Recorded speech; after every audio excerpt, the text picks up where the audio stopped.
आज तुम्ही सुभेदारी गेस्ट हाऊसमध्ये बैठक घेतलेली आहे. नेमकं काय बैठक झाली आणि काय विषय होता? येत्या 24 तारखेला सकल दिव्यांग सामाजिक संघटना असेल किंवा राष्ट्रवादी अजित पवार गट हे दोन्ही गट मिळून आणि शिवसेना महिला आघाडी हे तिन्ही गट मिळून आम्ही येत्या 24 जूनला मुंबई इथे धडकणार आहोत. विविध मागण्या असेल, दिव्यांगाच्या विविध मागण्या असतील, तसं जिल्हा परिषद असेल किंवा तहसील कार्यालय असेल, महानगरपालिका असेल, अशा कार्यालयातील ही अंमलबजावणी होत नाही. ही अंमलबजावणी करण्यासाठी आम्ही मुख्यमंत्री, उपमुख्यमंत्री, दोन्ही राज्याचे उपमुख्यमंत्री आणि देवेंद्रजी फडणवीस साहेब यांची भेट घेऊन त्यांना आम्ही निवेदन सादर करणार आहोत. आणि राज्य सरकारने जालना जिल्ह्यातील सर्व दिव्यांगाच्या मागण्या शासनाने मान्य कराव्या, नसता आम्ही मुंबईत आंदोलन करायला तयार आहोत.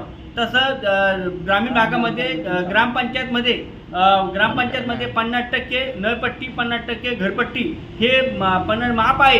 पण मात्र जालना जिल्ह्यातील ग्रामपंचायत ही अंमलबजावणी कुठली करत नाही. ही अंमलबजावणी लवकरात लवकर करण्यासाठी आम्ही मुंबईत धडकणार आहोत. काय मागण्या होत्या?